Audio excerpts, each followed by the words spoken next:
Book 3, Chapter 20, of confession of our infirmity and of the miseries of this life.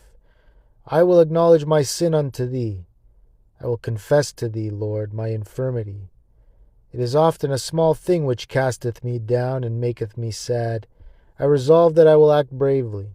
But when a little temptation cometh, immediately I am in a great strait.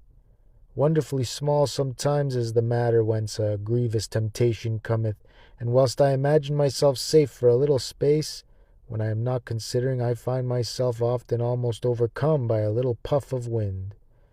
Behold, therefore, O Lord, my humility and my frailty, which is altogether known to thee.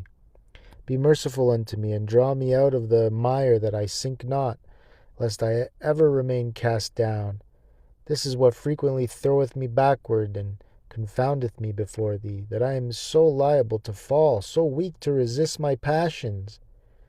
And though their assault is not altogether according to my will, it is violent and grievous, and it altogether wearieth me to live thus daily in conflict.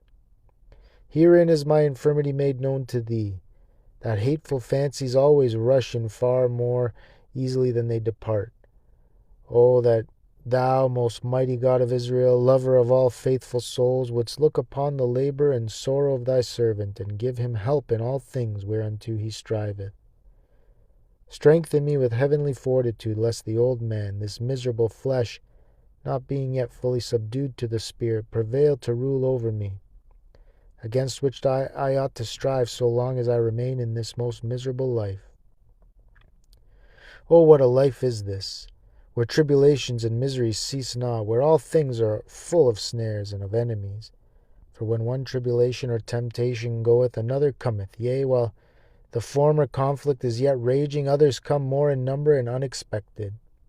And how can the life of man be loved, seeing that it hath so many bitter things, that it is subjected to so many calamities and miseries? How can it be even called life, when it produces so many deaths and plagues?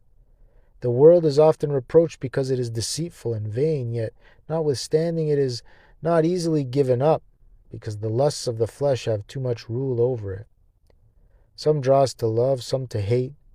The lust of the flesh, the lust of the eyes, and the pride of life, these draw to love of the world.